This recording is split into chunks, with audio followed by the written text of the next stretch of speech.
Now, friends, when we click on the Visual Settings section regarding our settings, we have some basic settings. Some of these settings are as follows. Now, in the Auto Exposure section here, you can increase with unit numbers if the light is insufficient. The current light is balanced for me. How do I know it's balanced?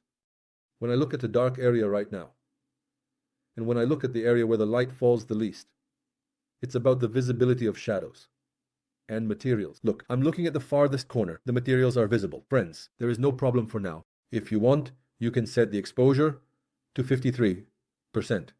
Sorry, it was 33. You can set it to 53. It activates a bit more. Light inside. Friends, now we went to the image section. From the main section, you made it ultra. We went to the image section. Look, there is auto contrast here. Auto contrast seems to increase the light system a bit. This system we call highlight, friends, is to prevent light flares coming from outside. Look, what happens when I lower it to prevent it? Look, this is its standard value normally. When I lower it to 0, it slightly reduces the light flare here. It's a nice value. Shadow, on the other hand, increases the light in the shadows, but when you increase the light too much, it creates a softness so that it doesn't become too soft, to add a bit of contrast. Normally, its value is here, friends. A slight value of around minus 50% will do the job for us. Look, like this. Normally, the current value is a part that continues with a soft, dim lighting. Friends, in the saturation part, if your work leans a bit more towards a linear, cartoonish style, you can reduce the saturation. Look, like this. I've toned down the colors a bit, but I've reduced it too much. 86? So, don't go much below 95. Friends, colors like 96, 95 should be a bit more blurred. Having it too vibrant like this is not ideal, to be honest. Or being too vibrant. 98, 97, 96 are ideal. In the atmosphere section, we don't deal with what we call fog. Look, if you increase the fog in the background, a foggy atmosphere will form in the back, friends. I set this to 0. There is the sun brightness section. Look, if you increase the sun, the flares here will increase a bit. But since we are getting illumination through HDR, it doesn't have much effect. Let it stay at an average value. I set it to 0 by clicking on the value here. There is the shadow, sharpness value, friends. Look, this adjusts the sharpness of the shadows. We don't have any work with shadows at the moment, but it's enough for the current value to stay at an average level. Friends, there is the ambient brightness value. Look, the ambient brightness value, friends. Actually, it's not this value, but the light brightness value here. That's more important. This is how it works, friends. Normally, look, let me come over here. The ambient light brightness value allows me to increase the interior lights with a single touch, friends. So look, normally my setting is like this. Let's say my spotlights are at a strength of 100. It automatically increases all the interior lights by assigning a certain value to each, including HDR, friends. If you increase the exposure from the situation here and didn't see an effect, but you want to increase the effect a bit more from here, you can set the value here to 115% or 120%. Look, right now, everything is actually illuminated perfectly. This includes these LEDs as well. All the lights you have placed are also included, friends. When you increase this, it will increase here, but increase it gradually and observe the effect. When I go to the sky section, I don't touch the HDR and normal rotation part in the skybox section because they are like this, friends. The rotation is at 74 degrees. Look, if you want to rotate, the point where the light comes from, you can rotate it like this. If you want it to be in the same direction as the spotlights, it's beneficial to bring it inside the window. Let it stay like this. That's the deal. From the output section, we will render in Ultra HD at a 4K ratio. Let's take our first render from here. I will render from the section that appears when I click on the screenshot part over there. I came here, new folder. Let's call it Render, friends. I want to remind you of this. Textures can change, coatings can change, design can change. There can be an incredible amount of variation related to your own work. That's a separate topic. So, I'm just trying to explain to you in the lesson how the progression and technique should be in the best quality possible. The impact in your own design will be different. That's why the impact is a topic that changes with design, texture, and color. Friends, you already know this because it's your own work. I'm saving it as 01. There's something like this here. I take renders in 4K, but you can see an increase in render quality when you take them in 6K or 8K, because as the resolution increases, the amount of computation here will also increase, so it provides you with a calculation method. In that way, friends, for example, if you see excess in the textures here, such as blemishes or noise, you can change it with the normal map setting. Let's go back again. Look at the A interior render section. Let's open this up, friends, the work.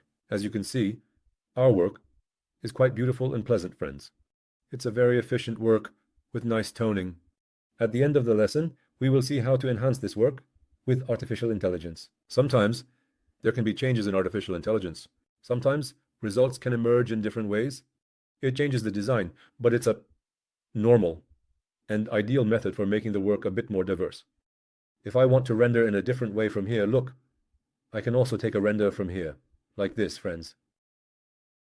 I can take a render like this to show the overall work. Look, let me come a bit more like this. It can be like this. Again, look at the situation here, the perspective here, and what you call 2-point friends makes the camera perfectly vertical. Making it perfectly vertical is an ideal method for us. That also contributes to us. The current method, in terms of light and other aspects, is quite nice. My carpet also looks nice right now. I didn't show especially this part, the edge part of the carpet. I showed this part, and I think it will result in an ideal render this way. I said 02, friends. You can render in various ways. Look, there's an error under the lamp here. We can change this lamp. Thanks to the render output. Look, when it renders a bit more, it comes back, friends. Look, as a camera view, if we start it a bit further from here, it might not capture this part. Since it adjusts itself according to the SketchUp camera, for example, we can set it like this, friends, since it will come back a little anyway. I will take 02 again.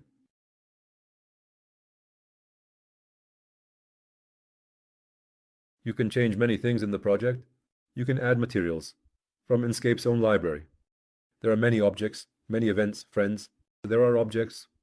Among the objects, there are many high-quality ones. You can select them. Just like with textures and materials, there's also a favorites section there. By adding to favorites, you can diversify the textures you use the most, friends. Let's see if this one renders as well.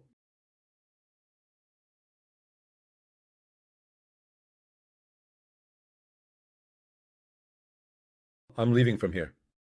I say interior. Models render 0, 2. As you can see, I would like to say that we have a very nice, very clean render, friends. The carpet here also turned out very nicely. I didn't show the corners exactly, but I would still like to say that we achieved a nice effect. This is our first work, and this is our second work, friends. I said that the effect increases and decreases depending on where the camera is turned.